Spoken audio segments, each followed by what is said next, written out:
Hello everyone, goodwill classes में आपका बहुत बहुत स्वागत है। अभी हम लोग अपना एक नया जो चैप्टर चल रहा था, चैप्टर नंबर 7, वो हम देख रहे हैं। 7.2 एक्सरसाइज पर हम पहुंच गए हैं। इसका भी एक वीडियो हम लोग पहले ही अपलोड कर चुके हैं। अभी ये इसका सेकंड पार्ट होगा और जिसने फर्स्ट वाला इसका पॉइंट नहीं देखा है तो उस पार्ट को एक बार ज़रूर कंप्लीट करें, तभी ये थोड़ा और अच्छे से आपको क्लियर होगा। फिर भी मेरी तरफ से पूरी कोशिश यही है कि मैं यहाँ पर जो इसमें एक फॉर्मूला यूज़ हुआ था जिसको कहा जाता है विभाजन सूत्र हिंदी में, वो हम यहाँ पर देख लेते हैं। विभाजन सूत्र में क्या है कि 2 पॉइंट आपको दिए हुए हैं, 2 पॉइंट एक आपको दिए हुए हैं, एक ए पॉइंट है एक बी है। दोनों ही एक क्या बनाते हैं, एक लाइन को बनाते हैं। अब जब वो दोनों एक लाइन को बनाते हैं तो एक पॉइंट कोई दूसरा, ठीक है, कोई एक पॉइंट पी या क्यू, ये इस तरीके से ये ए और बी पॉइंट हैं, इनके कोऑर्डिनेट आपको दिए होंगे x1 और y1, और ये क्या होगा यहाँ पर x2 और y2। अब इस पॉइंट दोनों को जो लाइन ये बन गई है, इस लाइन को कोई एक पॉइंट P या कोई भी नाम आप दें P, ठीक है, कोऑर्डिनेट होंगे उसके कैपिटल XY हमने लिखा, इस लाइन को डिवाइड करता है। अब ये किस रेशो में इसको डिवाइड करता है, वो रेशो क्या था, m1 और m2 था। क्या ना था, m1 और m2 इनके वो रेशो हैं। ठीक है, रेशो आप समझते होंगे, हिंदी में क्या कहते हैं इसको, अनुपात कहते हैं। इसका मतलब क्या हुआ कि अनुपात कि ये वाला पार्ट m1 है और ये वाला पार्ट m2। अगर ये पार्ट 2 है तो समझो ये 3 है, इसका ये 2 है और ये 3 है। तो इस तरीके से वो मैथमेटिकल एक्सप्रेशन है, अनुपात होता है जो। अब क्या करें, अब यहाँ पर आप देखें तो 4 चीज़ें थी, 1 2 3 4। अब इन चारों में से, ठीक है, कोई भी एक मिस है तो वो एक्चुअल में हम यहाँ निकाल सकते हैं। ठीक है, क्या फॉर्मूला कहा जाता है इसको, विभाजन सूत्र इसको कहा जाता है, विभाजन सूत्र। ठीक है, बस। तो x की वैल्यू जब हम, अगर ये x एक रिलेशन यहाँ पर बना लेते हैं, रिलेशन बनने के बाद, एक इक्वेशन बनने के बाद कुछ भी पॉइंट जो आपका नहीं है वो आप इजीली निकाल सकते हैं। तो क्या लिखें, x की वैल्यू जब निकालनी हो, ये वाला x की बात हो रही है, तो हम यहाँ लिखते हैं x1 m2 और लिखते हैं m2 x1, x1 m2 और क्या लिखते हैं उसके बाद x2 तो m1 लिखते हैं, नीचे लिखते हैं m1 प्लस m2। याद करना बहुत आसान है, x1 लिखते हैं तो m2, x2 लिखते हैं तो m1, नीचे m1 प्लस m2। उसके बाद आ गया y लिखेंगे तो y1 m2 और लिखेंगे y2 तो फिर लिखेंगे m1, नीचे लिखेंगे m1 प्लस m2। ये दोनों फॉर्मूले, ठीक है, इसी ये विभाजन सूत्र आपको बताएगा। ये x और y दोनों कोऑर्डिनेट को निकालेगा तो आपको पता लग जाएगा कि पॉइंट P एक ऐसा पॉइंट है जो गिवन अनुपात पर, गिवन रेशो पर इस लाइन को डिवाइड करता है। अब हमारा जो क्वेश्चन था, ठीक है, क्वेश्चन नंबर 5 तक आपके फर्स्ट पार्ट में आपको मिलेगा, वो एक बार आपको ज़रूर देख लेना है। अब आ जाते हैं क्वेश्चन नंबर 6 पर, जिसमें दिया हुआ क्या है, यदि बिंदु 1 2 4 5 6, ठीक है, x एंड 6 3 एंड 5, कितने पॉइंट हैं यहाँ पर, 4। इन 4 पॉइंट्स को अगर आप कोऑर्डिनेट जो इनको अगर दिखाएं, किस पर, कार्टेशियन प्लेन पर अगर दिखाएं, जो हमारा जो ग्राफ पेपर होता है उस पर अगर हम दिखाएं तो क्या बन जाएगा, एक चतुर्भुज यहाँ पर बनेगा।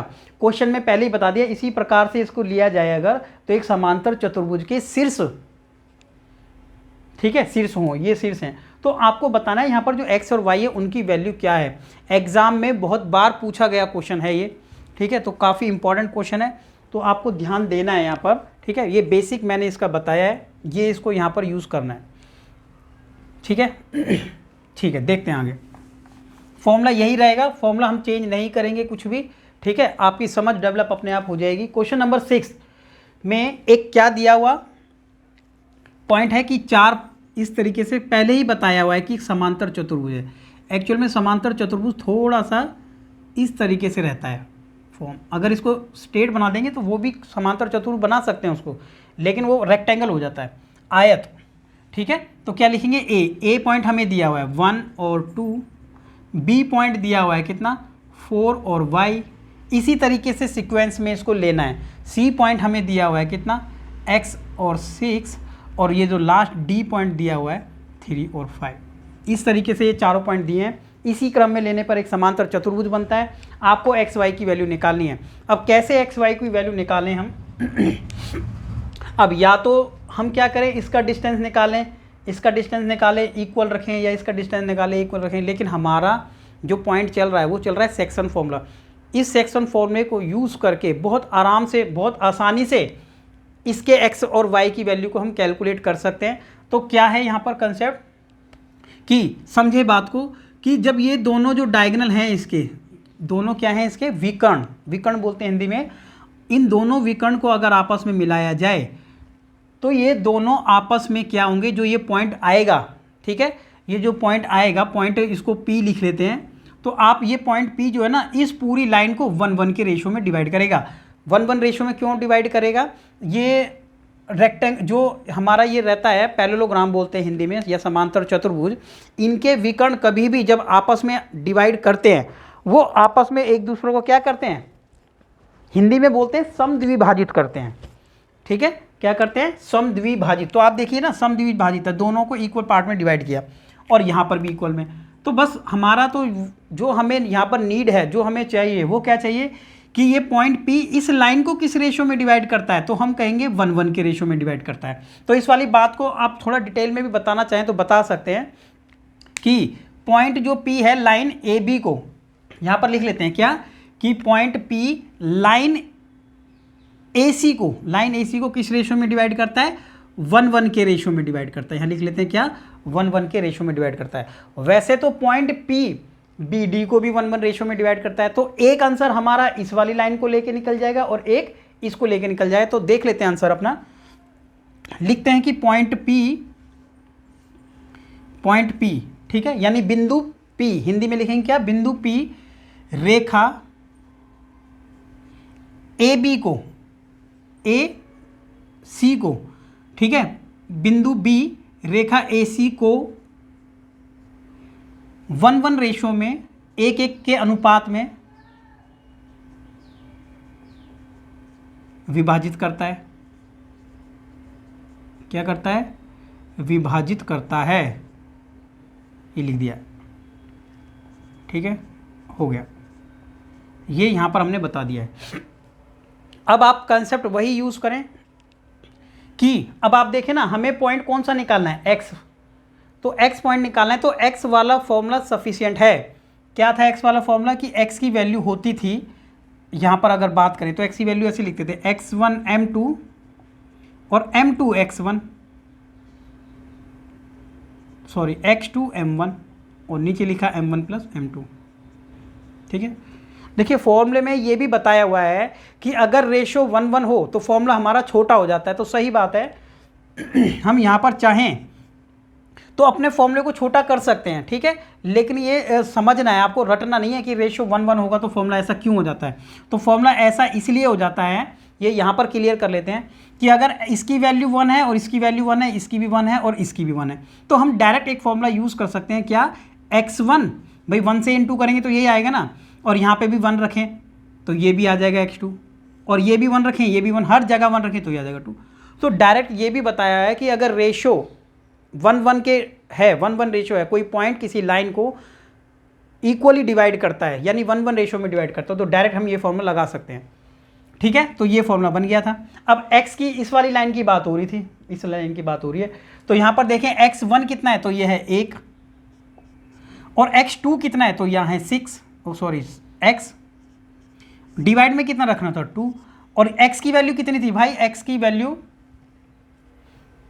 कितना थी यहाँ पर, ये x की वैल्यू हम लोगों को पहले निकालनी पड़ेगी, ठीक है, अभी ये दी हुई नहीं है x की वैल्यू, तो x की वैल्यू हम किसी भी एक पॉइंट को लेकर के निकाल सकते हैं। तो जो पॉइंट की वैल्यू आएगी वो हमें यहाँ पर रखनी है पहले, ठीक है। तो यहाँ पर एक बार साइड में यहाँ देख लेते हैं कि वो x की वैल्यू कैसे निकालनी है, पहले ये पॉइंट हमें निकालना पड़ेगा, ठीक है। तो यहाँ पर पॉइंट क्या था, a और b लिख लेते हैं, इस पॉइंट को क्या लिख लेते हैं, a और b। तो a और b जो आ जाएगा हमारा, तो फिर वो a यहाँ हम लोगों को रखना है। तो साइड में इसकी कैलकुलेशन मैं आपको यहाँ पर साइड में बता देता हूँ। तो क्या रहेगी कैलकुलेशन, तो देखें a हमारा कैसे निकलेगा, ठीक है, a कैसे निकलेगा, जहाँ पर ये सारी वैल्यू दी होंगी, देखो यहाँ 3 दिया है x की वैल्यू, वहाँ पर भी x की वैल्यू दे रखी है, रेशो भी दे रखा है, तो ये a निकल जाएगा। लेकिन हम यहाँ से सोचे निकालने के लिए तो नहीं निकलेगा, तो a हम निकाल लेते हैं अपना, कैसे, देखिए a कैसे निकाला हमने, लाइन BD पर रेखा बी डी पर, ठीक है, रेखा बी डी पर,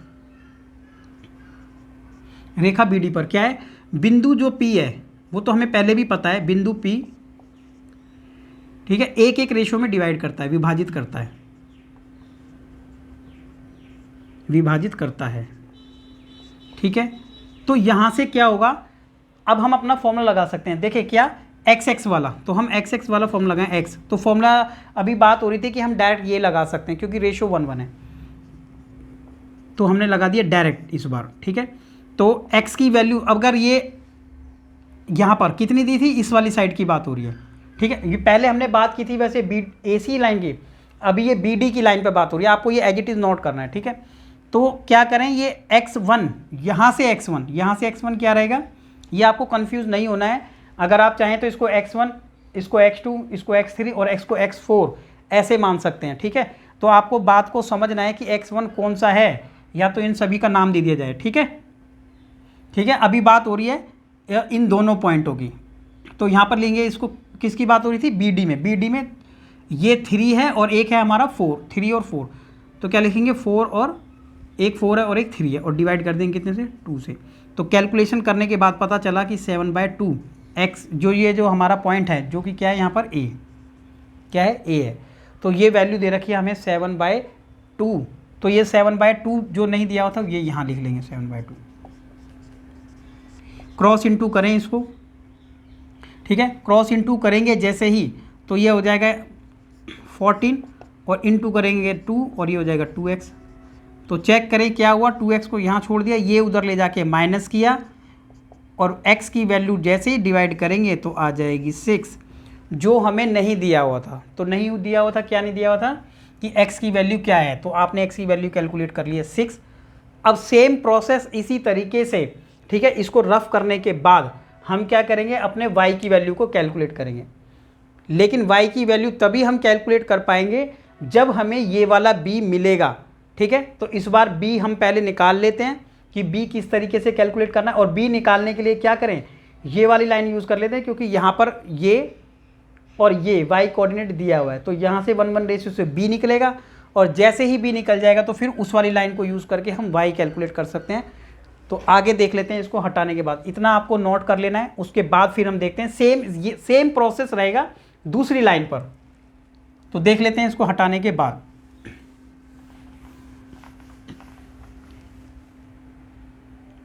ठीक है, ये लो पूरा हटा दिया इसको। अब देखते हैं वही चीज़ दोबारा से रिपीट ही है एक तरीके से। सबसे पहले हम b को कैलकुलेट करेंगे, अपना b, ठीक है। अब थोड़ा शॉर्ट कर लेते हैं इसको। जब हम b को कैलकुलेट करेंगे तो आपको पता है कि रेशो क्या है, ये जो p पॉइंट है रेशो तो 1:1 है, तो आप क्या करें, यहाँ लिखेंगे b और यहाँ लिखेंगे 2 और प्लस में 6, और नीचे तो 2 आएगा ही आएगा, ठीक है, नीचे 2 आएगा। तो अब आप देखें क्या निकलेगा, यहाँ से b की वैल्यू कैलकुलेट हो गई है, कितनी आ गई है b की वैल्यू 4, जो पहले नहीं दिया था। देखो जब तक ये b की वैल्यू नहीं पता चलेगी ना तो हम लोग y नहीं कैलकुलेट कर पाएंगे, क्योंकि जैसे ही जब y की बात आएगी ना तो यहाँ पर b को हमें यूज़ करना ही करना है, ठीक है। अब यहाँ पर ये वैल्यू आ चुकी है b। अब हम क्या करें, इस वाली लाइन को लेना पड़ेगा क्योंकि ये y इस वाली लाइन पे आता है। तो क्या करें, अब हम क्या करेंगे, पॉइंट यूज़ करेंगे y, ठीक है, जैसे भाई y क्या पॉइंट है, और रेशो तो 1:1 है ना, तो हम किस तरीके से लिख लेंगे, y1 प्लस में y2। आप समझ गए होंगे कि y1 प्लस y2 डायरेक्ट क्यों लिख रहे हैं हम लोग, ठीक है, क्योंकि रेशो क्या है 1:1 है, तो लिख सकते हैं, अदरवाइज नहीं लिख सकते थे। अब y की वैल्यू क्या है, यहाँ पर ये b की बात हो रही है, y1 कितना है भाई, यहाँ पर y1 है यहाँ पर 5, और एक दूसरा पॉइंट कितना है, दूसरा वाला है y, और अपॉन में कितना लिखेंगे 2। अब देखें ना, तो b की वैल्यू हम निकाल चुके हैं 4, क्रॉस इंटू करें तो ये आ जाएगा 8, और ये आ जाएगा 5 प्लस में y, और y की वैल्यू कितना आ जाती है यहाँ पर, माइनस करने के बाद, माइनस करो उधर जाके तो आ जाएगा 3। तो आप देखें कि हमारा जो y आया है ना, ये y की वैल्यू कितनी आ गई है, अभी फ़िलहाल 3 आ गया, और जो आपने x कैलकुलेट किया था वो आपने देखा था अभी पिछले पेज पर, जो हमने लिखा कितना आंसर था उसका 6। तो अब हम देखते हैं अपना क्वेश्चन नंबर नेक्स्ट। ठीक है, नेक्स्ट क्वेश्चन देखते हैं। ये कंप्लीट हो गया है। ये क्वेश्चन बहुत इंपॉर्टेंट क्वेश्चन था, आप लोगों को इसको रिपीट भी करना चाहिए। ठीक है, रिपीट किस तरीके से कर सकते हैं, वीडियो को बार बार रिपीट करके देख लें या तो फिर, और ये अपनी खुद भी प्रैक्टिस करके देखें, आपको समझ आ जाएगा एक ही बार में। ठीक है, थोड़ा लेंथ बढ़ गई है लेकिन कंसेप्ट आपने समझा होगा, तो जरूर आपको रिपीट करने की, ज़्यादा बार बार रिपीट करने की ज़रूरत भी नहीं पड़ेगी। अब क्वेश्चन नंबर आ जाता है हमारा 7th। देखिए 7th क्वेश्चन क्या है कि कंसेप्ट वही यूज़ करना है, क्योंकि तो बिंदु ए के निर्देशांक ज्ञात करने हैं। अब इस बार बिंदु ए के निर्देशांक ज्ञात करने हैं, जहाँ ए बी एक वृत्त का व्यास है। आप समझते होंगे वृत्त का व्यास क्या होता है। ठीक है, तो देखें वृत्त का व्यास होता है, क्वेश्चन नंबर 7 की बात हो रही है। ये देखें, ये रहा, ये ए है और ये बी है, और ये क्वेश्चन नंबर 7 है, और ए बी वृत्त का व्यास है, जिसमें ए की वैल्यू दे रखी है -2 और बी की वैल्यू भी दे रखी है -2। ठीक है, ये सॉरी -2 और बी पॉइंट हमें दिया हुआ है क्या, 2 और -4, दोनों पॉइंट आ गए। तो बिंदु पी के निर्देशांक ज्ञात कीजिए। सॉरी ये नहीं था, ये ऊपर वाला था, गलत हुआ यहाँ पर, मिस्टेक हुई है यहाँ पर। देखिए दोबारा से, बिंदु ए के निर्देशांक ज्ञात करने भाई, जहाँ पर ए बी वृत्त का व्यास है और केंद्र 2 3 है भाई। ये केंद्र इसी को कहते हैं सेंटर, 2 और -3 है। ठीक है, और तथा बी के निर्देशांक हम लोगों को दिए हैं भाई, वो मैंने 7th का लिख दिया था, मिस्टेक हो गया। ये देखिए, ये यहाँ से लिख दिया था, ये क्वेश्चन नंबर 7 का लिखना था, राइट। अभी हम इसको कंप्लीट लिख चुके हैं। क्या हुआ, दोबारा से एक बार रीड कर लेते हैं कि बिंदु ए के निर्देशांक हमें कैलकुलेट करने हैं यहाँ, क्योंकि हमें ये पता ही नहीं है कि यहाँ पर ये वैल्यू x1 कह लेते हैं और इसको y1। ठीक है, x1 y1 ही एक्चुअल में हमारे फॉर्मूले में भी रहता है। तो ये हमने लिख लिया, x1 और y1 हमें निकालना है, जबकि पॉइंट B हमें दिया हुआ है, ये इसका सेंटर है। ठीक है, सेंटर C भी लिख सकते हैं, P लिख लो, बार बार P लिखते हुए आ रहे हैं। ठीक है ना, तो ये इसको निकालना है, और B के निर्देशांक भी दिए थे। अब आप किस तरीके से इसको कैलकुलेट करोगे, क्योंकि यहाँ पर एक चीज़ और है, रेशो का कंसेप्ट है ना, रेशो। तो रेशो क्या है, m1 और m2 होता है। आप यहाँ देख सकते हैं कि जो सेंटर होता है ना, वो डायामीटर जो इसका दे रखा है, व्यास, क्या दे रखा है, व्यास। तो डायामीटर इंग्लिश में कहते हैं, तो इसको क्या है, ये सेंटर इस व्यास को 1:1 रेशो में डिवाइड करता है। तो देखिए आपको फॉर्मूले में ये पता चल गया है कि रेशो क्या है। रेशो आपको पता चल गया है, जो ये पॉइंट डिवाइड करता है उसके कोऑर्डिनेट पता चल गए हैं, इसके एक कोऑर्डिनेट पता चल गया, ये रह गया।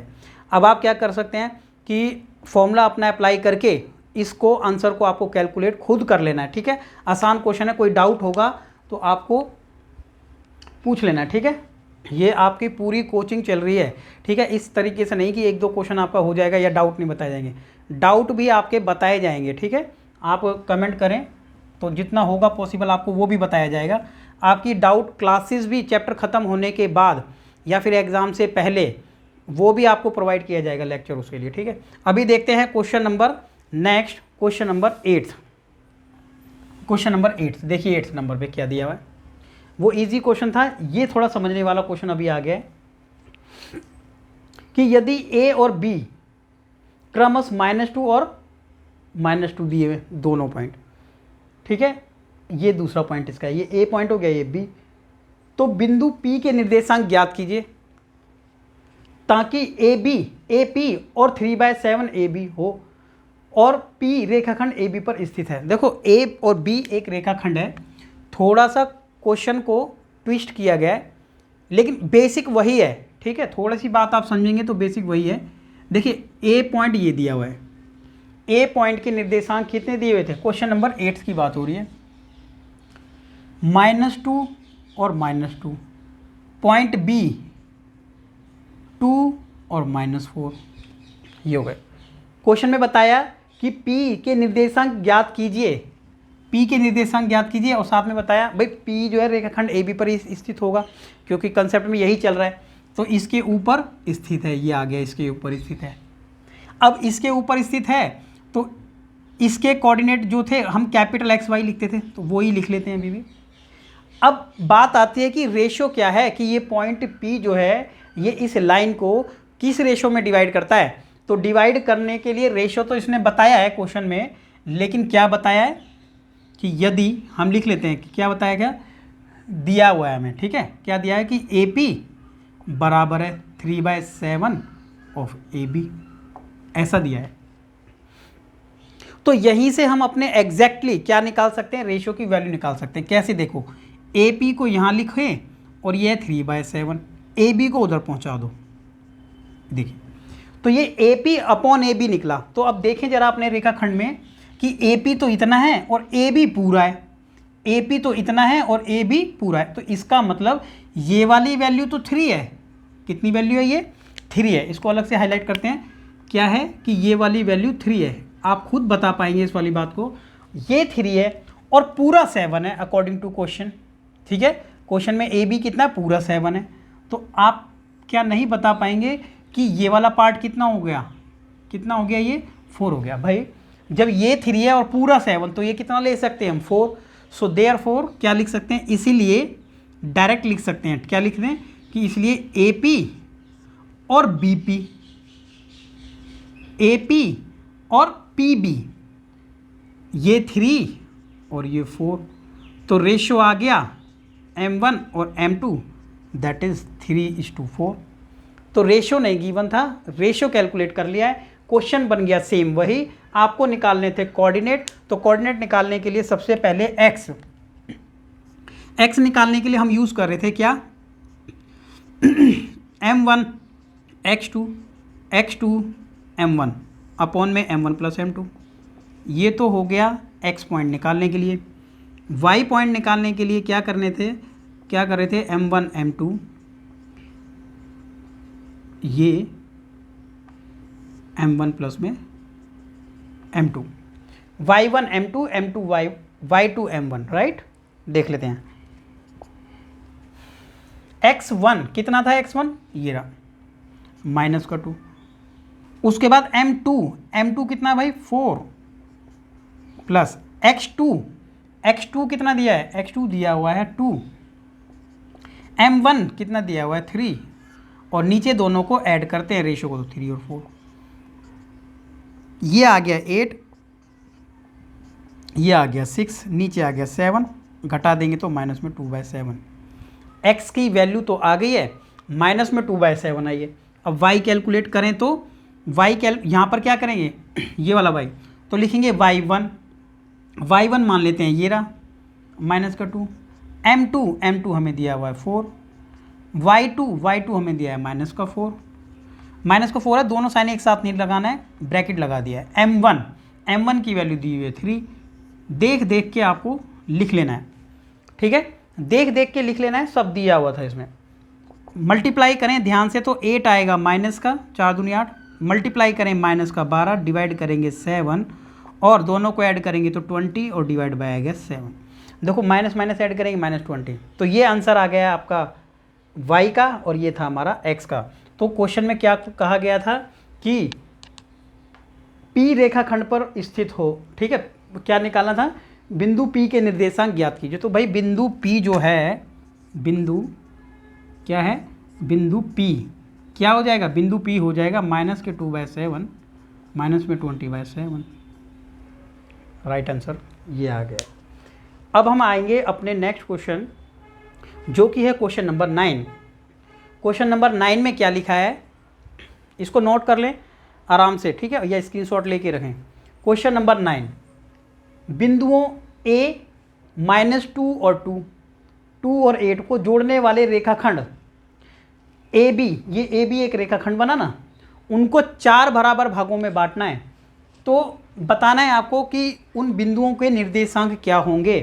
भाई ऐसा क्वेश्चन पार्ट 1 में हम लोगों ने किया है, लेकिन वहाँ पर 3 भागों में डिवाइड करना था और यहाँ पर डिवाइड करना है 4 भागों में।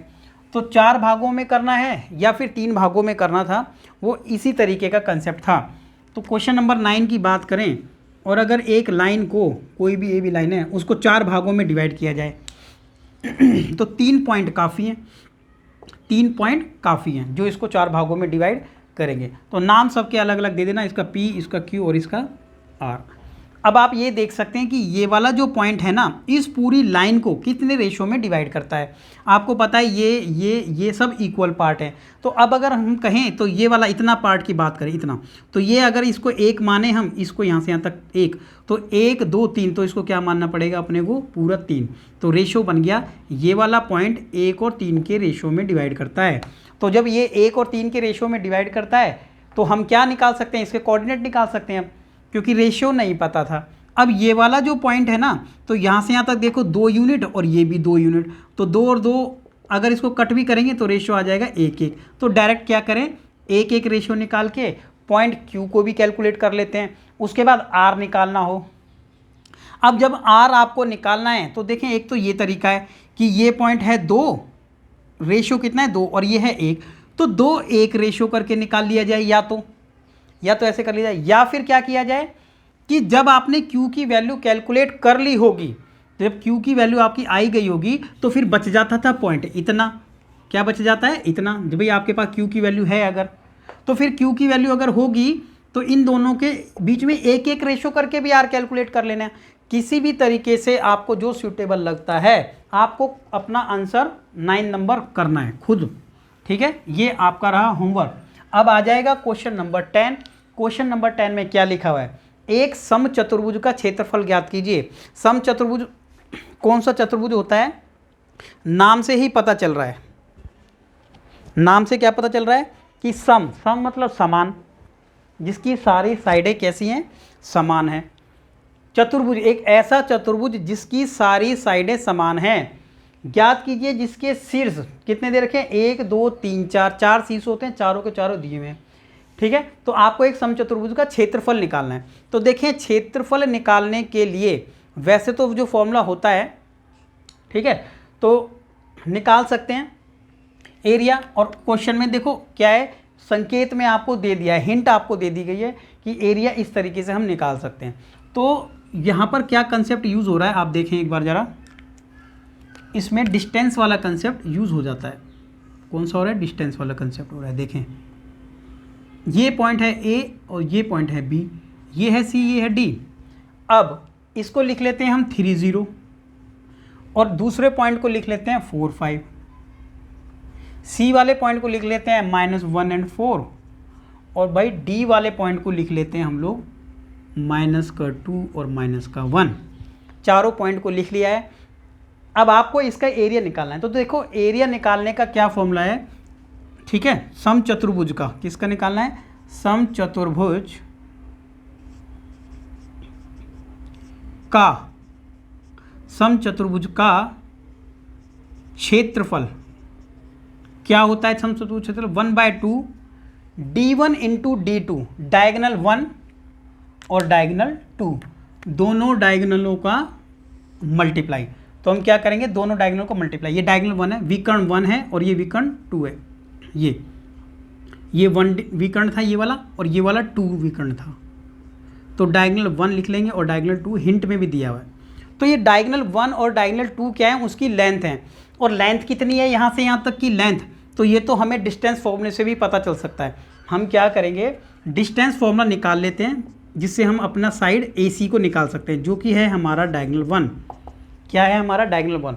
और डिस्टेंस फॉर्मूला सभी को याद होगा, जो कि एक्सरसाइज 1 के अंदर 7.1 के अंदर पूरी एक्सरसाइज में ही डिस्टेंस फॉर्मूला था।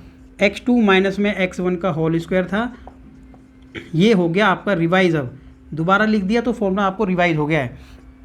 ठीक है, भूल जाते हैं तो आपको रिवाइज हो जाता है दोबारा, ये इस तरीके से।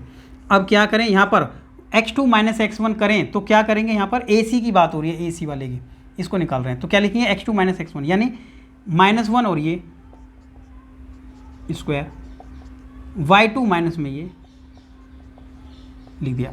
अब इसको आराम से ध्यान से कैलकुलेट कर लेना है, नहीं तो मिस्टेक भी हो सकती है। क्या, -3 और माइनस, तो माइनस का 4 आ गया भाई, कितना आ गया, -4, और ये आ गया +4। ठीक है, सॉल्व अगर इसको किया जाएगा तो आ जाएगा 16 और ये भी आ जाएगा 16, क्योंकि -4 है। जानते हैं सभी कि -4 का स्क्वायर 16 आ गया, ये 16 32। और भाई 32 के अगर आप फैक्टर करें तो 5 फैक्टर बनते हैं, 2 दूनी 4, 4 दूनी 8, 8 दूनी 16। तो आप क्या करें, तो 4 बाहर आ जाएगा, अंदर रह जाएगा 2, क्योंकि ऐसा भी कह सकते हैं 4 2 बार हो गया, 4 चौक 16, तो 2 आ गया बाहर, अंदर रह गया √2।